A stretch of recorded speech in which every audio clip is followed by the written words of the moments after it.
आइए, सुनिए, देखिए, समझिए सनातन सत्य। जैसी दृष्टि वैसी सृष्टि, दृष्टि विज्ञान। कुदरत, कुदरती रचना एवं कुदरत के कानून से शाश्वत सुख की प्राप्ति। जोधपुर के परम पूज्य महात्मा उपासक प्रोफेसर डॉक्टर सोहन राज तातेड़ के निर्देशन में सनातन सत्य। जैसी दृष्टि वैसी सृष्टि, दृष्टि विज्ञान।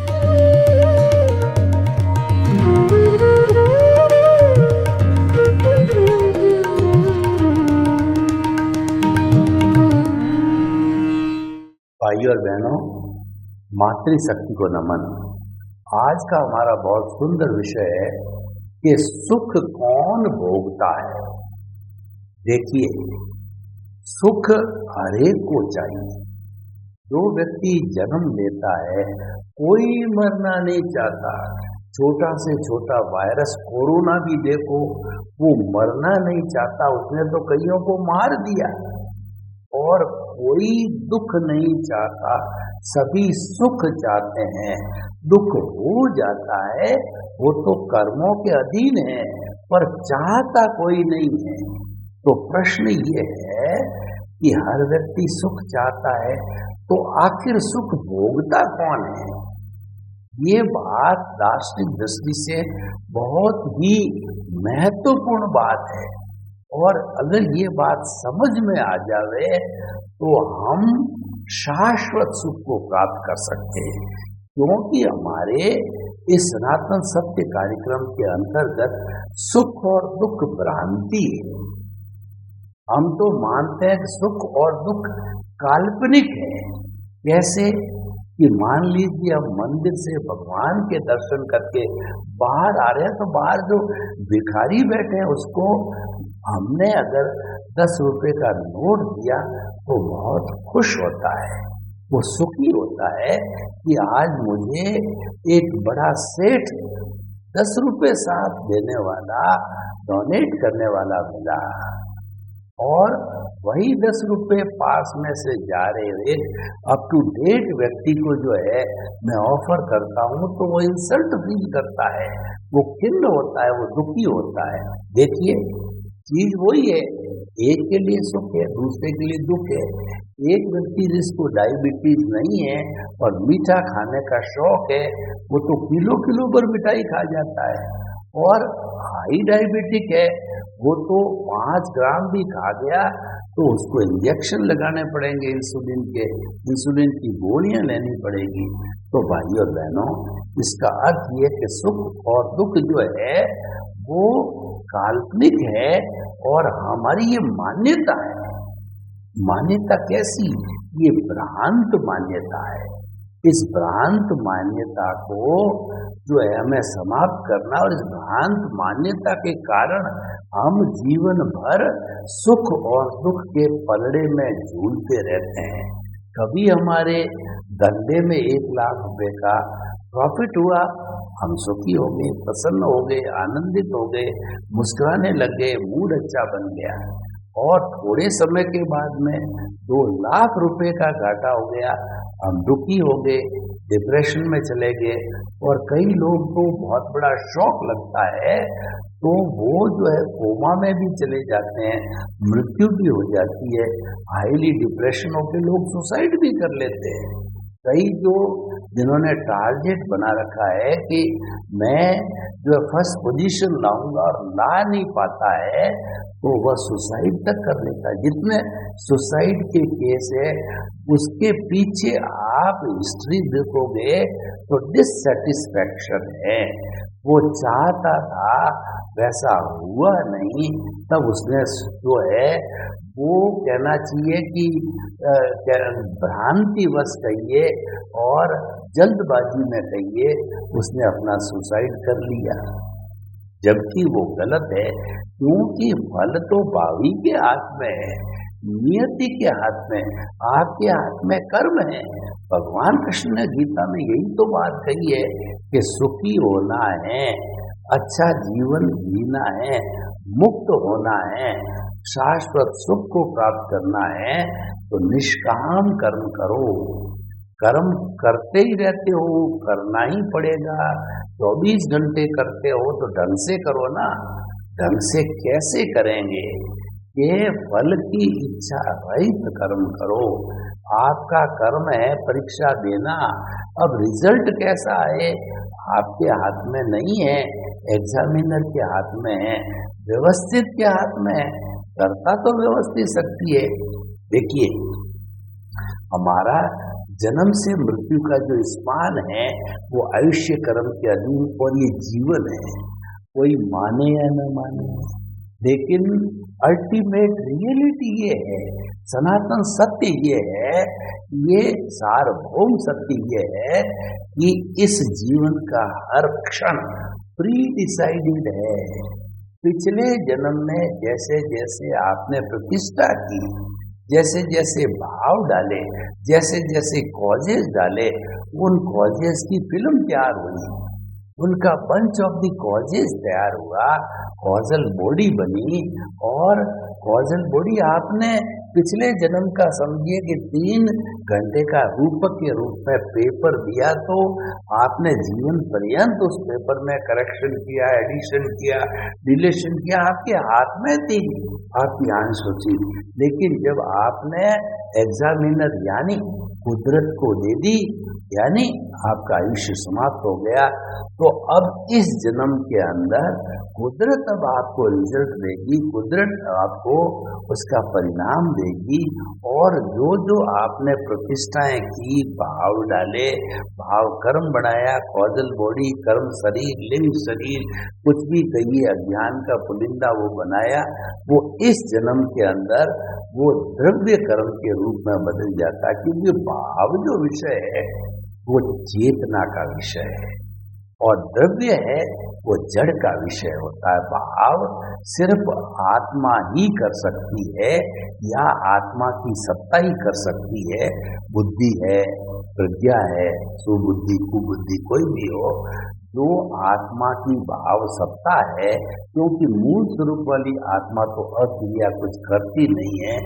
ध्यान लिया हुआ होता है तो प्रज्ञा संचालित करती है, और ध्यान नहीं लिया होता है, बहिरात्मा होती है, तो उसका अज्ञा जो है वो सारा संचालन करती है।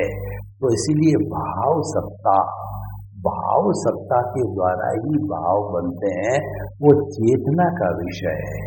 जो चार्जिंग है हमारा चेतना का विषय है, डिस्चार्ज है हमारे जड़ का विषय है, और ये चार्ज और डिस्चार्ज दोनों को करने वाली है वो प्रतिष्ठित आत्मा। मूल एक चीज ध्यान रखो कि मूल आत्मा अक्रिया है, कुछ भी नहीं करती, उसका तो एक ही ड्यूटी है कि उसकी प्रेजेंस है, क्योंकि उसकी प्रेजेंस के बिना कोई भी कार्य हो नहीं सकता। भारत की जो संविधान की व्यवस्था है वो राष्ट्रपति सुप्रीम होता है, पर राष्ट्रपति अपनी तरफ से कोई ऑर्डिनेंस नहीं बना सकता। वो तो संसद और राज्यसभा जैसी भेजेगी उस पर छाप मार सकता है, स्टाम्प का वर्क कर सकता है या लौटा सकता है संशोधन के लिए, लेकिन जो है वो ऑर्डिनेंस अपनी तरफ से जारी नहीं कर सकता। तो भाइयों और बहनों, हम आपको बताना चाहते हैं कि विषय दोनों अलग अलग है। एक तो रिलेटिव व्यू पॉइंट्स में आ जाता है, एक रियल व्यू पॉइंट्स में आ जाता है। भाव सत्ता तो रियल व्यू पॉइंट हो गया, और जो हमारा ये द्रव्य सत्ता है रिलेटिव व्यू पॉइंट है। ये दोनों अलग अलग विषय चलते हैं। एक तो हमारा जो कहना चाहिए, जो आंखों से खुला दिखाई देता है, ये हमारा व्यवहार जगत है।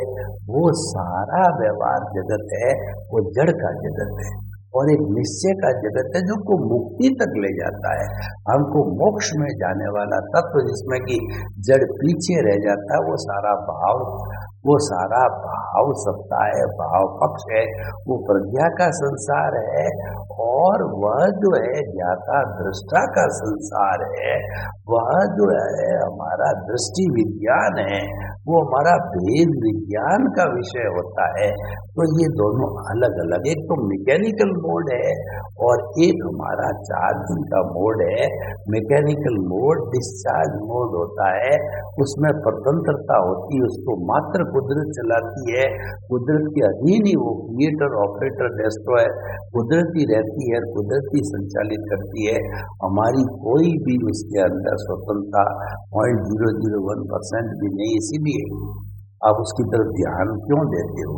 तो हमारा जो है ये जो हमारा ये सनातन सत्य कार्यक्रम ये कहता है कि आप जो है मन वचन काया तथा उससे जुड़ी हुई हर अवस्था मात्र कुदरती रचना है, जिसका कोई बाप भी रचने वाला नहीं है, और वो व्यवस्थित है, कुदरत के द्वारा संचालित है। इसके साथ तन्मयाकार मत हो, इसके साथ जुड़ना नहीं है, ये तो करना ही पड़ेगा, आपकी लायबिलिटी है, आप लेके आए हो और आपको ये हिसाब पूर्ति करना ही पड़ेगा। कि आपका हिसाब है तो होने दो, हिसाब अपने तरीके से ऑटो मोड से होता होने दो। कोई सेवा करेगा, कोई आपको तिरस्कार करेगा, कोई सम्मान करेगा, जैसा जैसा आपके जो प्रतिष्ठा हुई है, जैसा बंद है उसके अनुसार। तो हम बात करते हैं कि ये सुख और दुख भोगता कौन है, ये बड़ा मुख्य पॉइंट ये है। तो हमें प्रतिष्ठित आत्मा पे जाना पड़ेगा। प्रतिष्ठित आत्मा में जो प्रोसेसिंग फैक्ट्री है उसको समझना पड़ेगा, वो मुख्य बात है। प्रोसेसिंग फैक्ट्री जो है वो हमारी मन बुद्धि चित्त और अहंकार चारों से बनी हुई है। जो मन होता है वो पैम्पलेट निकालता है, यानी इंद्रियां जो जो बाहर से विषय ला करके देती है वो पैम्पलेट्स कहलाते हैं। वो पैम्पलेट्स निकालता है और ये मन का काम है, और वो पैम्पलेट निकाल करके बुद्धि को देता है। बुद्धि प्रधानमंत्री का काम करती है और वो बुद्धि उन पैम्पलेट को देखती है जो कि मन ने भेजा है, और देखती है, लेकिन वो कुछ निर्णय नहीं ले पाती। वो नाचती है कि ये ठीक है, ये ठीक है, ये ठीक है, वो करती रहती है। तो ये जो है वो इन पैम्पलेट्स को लेकर के चित्त को दे देती है। चित्त हमारी चेतना की शक्ति, आत्मा की शक्ति है, उसको चित्त बोला जाता है। चित्त एक कैमरे का काम करता है, विजुअलाइज करता है। वो जितने जितने जो है वो आए थे पैम्पलेट, उनके फोटो खींच लेता है। सीसीटीवी कैमरे का युग है। कैमरा जो कोई भी गतिविधि चलती है उसका फोटो खींचता रहता है, जो जो उसके सामने आता है। तो वो जो है विजुअलाइज करने के बाद के अंदर वो अहंकार को दे देता है। अहंकार राष्ट्रपति होता है। अहंकार जिसपे जो पैम्पलेट आया, जिसपे छाप मारी, वह ऑर्डिनेंस बन गया, नियम बन गया, कानून बन गया, कायदा बन गया। कैसे? मान लीजिए कि हमारे एमएलए या एमपी के चुनाव हो रहे हैं और 5 लोग खड़े हुए हैं, 5 पैम्पलेट मन से आ गए, वो अपने अपने निशान के द्वारा, और वो बुद्धि तक पहुंचे, और फिर वो फाइनली जो है हमारे अहंकार के 5 वाले, अहंकार ने अगर कमल के ऊपर छाप ठोक दी, तो हम जब वोट देने जाते हैं तो कमल पे छाप मार देते हैं। तो इस तरीके से ये किसने भोगा सुख? ये भोगा अहंकार ने, ये भोगा कषाय ने, ये भोगा राग द्वेष ने। क्योंकि ये सारी जो है हमारे व्यवहार जगत का मालिक राग द्वेष है। मूल स्वरूप आत्मा को तो करना ही नहीं है, करती भी नहीं है। उसकी तो मात्र जो है वो भाव सत्ता है, कारण शरीर है, वही राग द्वेष है। जो हमारा हिसाब किताब का चिट्ठा है वही तो अहंकार कहो या कषाय कहो, क्रोध मान माया चारों को मिला करके कुछ लोग अहंकार बोलते हैं, कुछ कषाय को बोलते हैं, कोई राग द्वेष बोलते हैं। तो ये सारा चिट्ठा तो वही है, यही तो वो इंद्रियों के द्वारा आता है, इसी में इकट्ठा होता है और यही तपता है। तपता भी अहंकार है, भोगता भी अहंकार है, जलता भी अहंकार है, खत्म भी इसी को होना है। और शरीर और जड़ को जो है जोड़े भी इसने रखा। बेचारा शरीर है, कोई सुख दुख नहीं भोगता है। शरीर तो एक यंत्र है, ये तो एक मैकेनिकल है, ये तो मशीन है, ये जो है वो प्योरली जड़ है। इसका फंक्शन तो ये है कि पिछले जन्म के जो कर्मों का भुगतान होता है, मात्र भुगतान करने के लिए मिला है। भुगतान समाप्त होगा तो इसका तो राम नाम सत्य है, शमशान में ले जा करके अपन ने जला दिया। लेकिन जो कर्म शरीर है वो तो ये जलने के बाद भी आत्मा के साथ रहता। अब ये तो चला गया, दूसरे जन्म में दूसरा आएगा, तीसरे जन्म में तीसरा आएगा। जैसा जैसा आयुष्य का बंधन है, गति है, जाति है, उसके हिसाब से आयुष्य का और वैसा शरीर मिलेगा। तो सारा सुख दुख भोगने वाला अहंकार है, ये हम आपको रटाना चाहते हैं।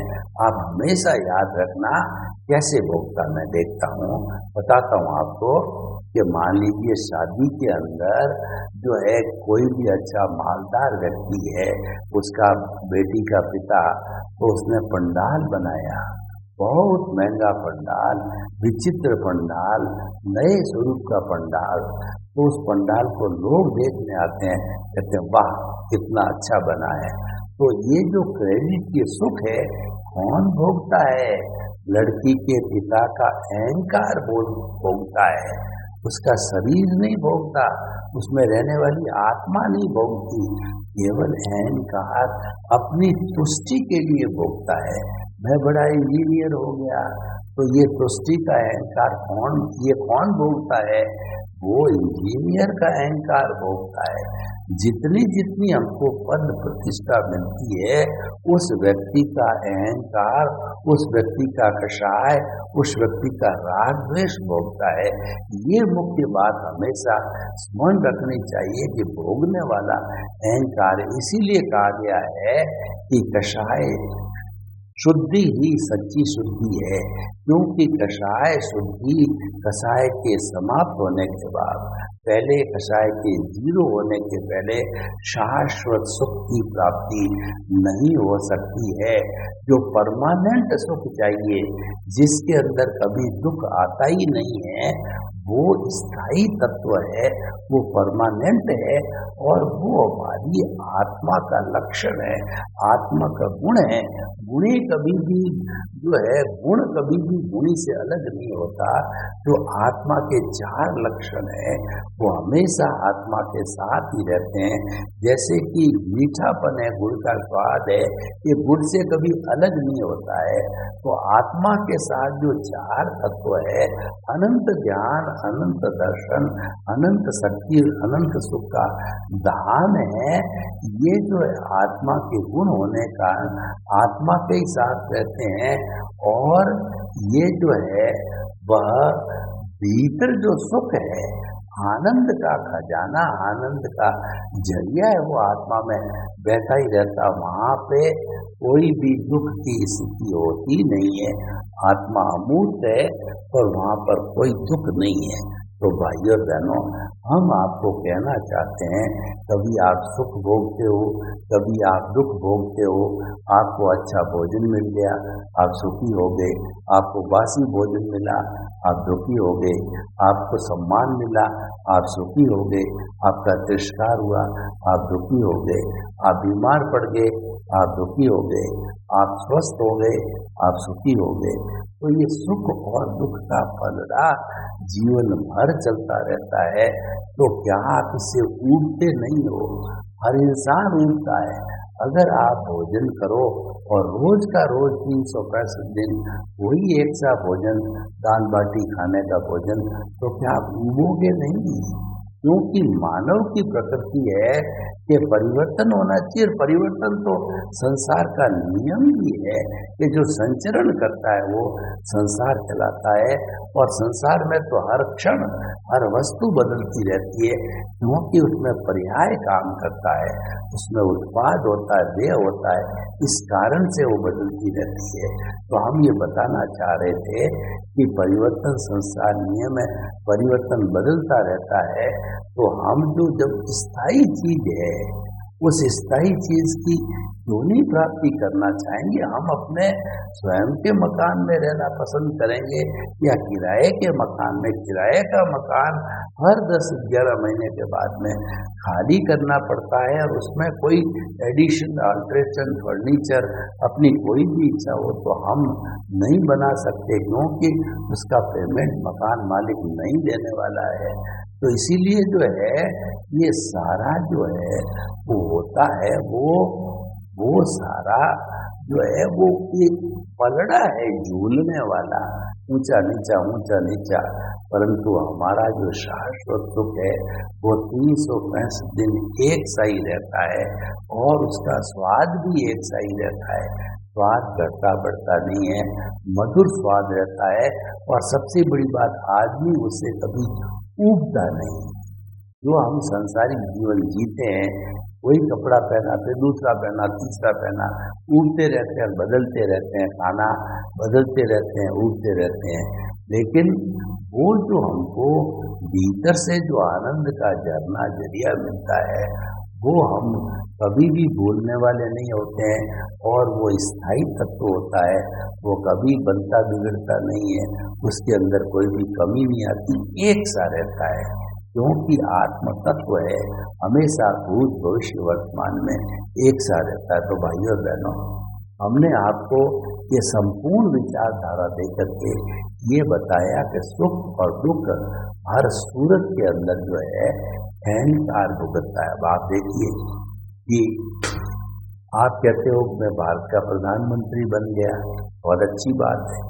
तो प्रधानमंत्री बन गया तो खुशी किसको हुई? आत्मा तो अक्रिया है और शरीर जड़ है, वो कहाँ से? क्योंकि जड़ में तो कोई भाव करने का, कोई एंजॉय करने का तत्व ही नहीं है, सुख मानने का तत्व ही नहीं। तो इन दोनों के बीच में जो मिश्र चेतन है, अज्ञान है, रागद्वेष है, अहंकार है, वह खुशी होगा कि मैं प्रधानमंत्री बन गया, मैं राष्ट्रपति बन गया, मैं एमएलए बन गया, मैं एमपी बन गया, मैं बड़ा लेखक बन गया, और जो है मैं करोड़पति बन गया, मैं कुबेरपति बन गया, मैं जो बड़ा इंजीनियर, डॉक्टर, चार्टेड अकाउंट, जो भी जिस स्तर पर आता है वैसा बन गया। तो भाइयों और बहनों, हम आपको ये कहना चाहते हैं कि ये जो सारा भोगने वाला अहंकार है, और वो भी क्या है कि टेम्परेरी चीजें हैं, परमानेंसी, अहंकार स्वयं टेम्परेरी है। ऊपर परमात्मा है और नीचे बहिरात्मा है, आप बीच में हो, आप ऊपर की ओर ऊर्ध्वारोहण करो, आपको मुक्ति जाना है। मुक्ति ऊपर है सिलसिला में, नीचे तो नारकी है, तो ऊपर ऊर्ध्वारोहण कीजिए, आपका जो है कुंडलिनी जागरण कीजिए, सहस्त्र स्तर तक पहुंचिए। सारा ज्ञान है शक्ति केंद्र से उठा करके सारी विटालिटी को आप ज्ञान केंद्र पर ले आए, चोटी के स्थान पर, सहस्त्र स्तर पे, तो आप ज्ञानी पुरुष स्वयं बन जाओगे।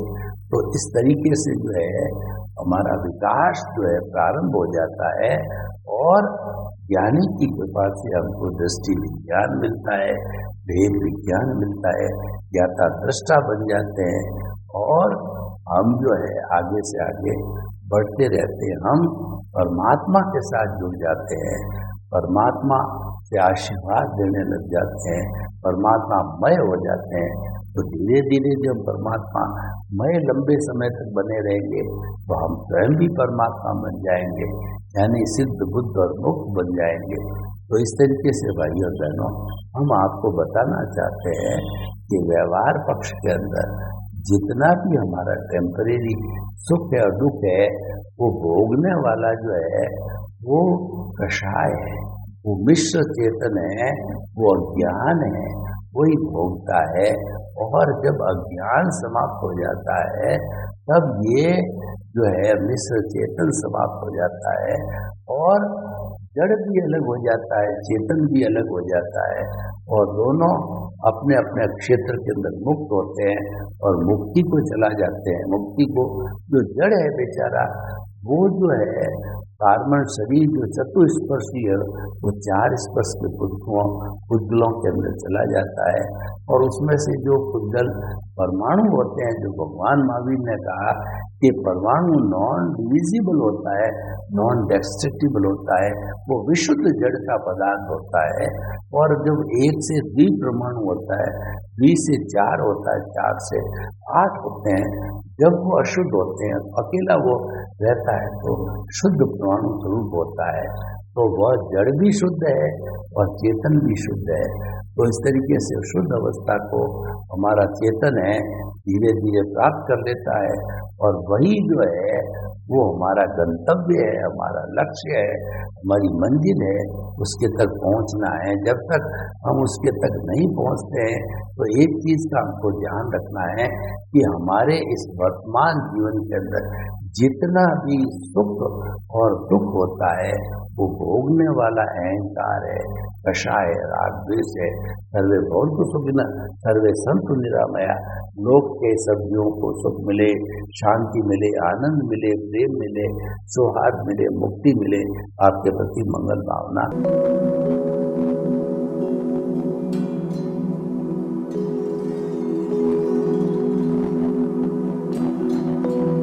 एक ऐसा अंतर्राष्ट्रीय ख्याति प्राप्त मानव जो गुरु प्रेरणा से पिछले 20 वर्षों से वानप्रस्थ जीवन जीते हुए 24 घंटे मानवता की सेवा में संलग्न है।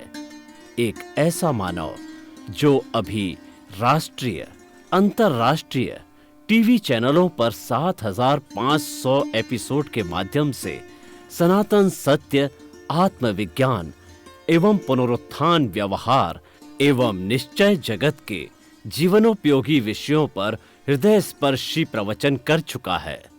उस मानव का नाम है महात्मा उपासक प्रोफेसर डॉक्टर सोहन राज तातेड़। प्रोफेसर तातेड़ द्वारा योग, दर्शन, शिक्षा विषयों पर रचित पीएचडी स्तर के 250 शोध ग्रंथ भारत के 100 प्रतिष्ठित विश्वविद्यालयों में शोधार्थी पढ़ रहे हैं तथा वे सभी शोध ग्रंथ वहां की सेंट्रल लाइब्रेरियों में उपलब्ध हैं।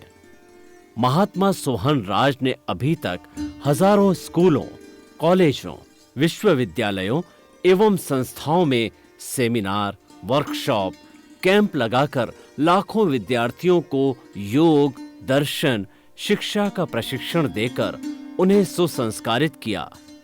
डॉक्टर तातेड़ ने भारतीय संस्कृति उत्थान के 4000 से अधिक समसामयिक विषयों पर आर्टिकल लिखकर ऑनलाइन जर्नल, पत्रिकाओं, वेबसाइट्स पर प्रकाशित किया, जिसका उपयोग लाखों पाठक कर रहे हैं। उपासक तातेड़ के 5000 से अधिक आज का सुविचार, आज का शुभ संदेश, आज का मंगल भावना योग आदि चिंतन websites, Twitter, blogger, Facebook, YouTube माध्यमों से लाखों लोग अपना जीवन निर्माण कर रहे हैं। मानवता के मसीहा ऐसे महामानव महात्मा सोहन राज तातेड़ के प्रोफाइल को अभी तक विश्व के 20 लाख दर्शक यूट्यूब पर, 12 लाख गूगल पर एवं लाखों दर्शक फेसबुक, ब्लॉगर, ट्विटर और इंस्टाग्राम पर देख चुके हैं।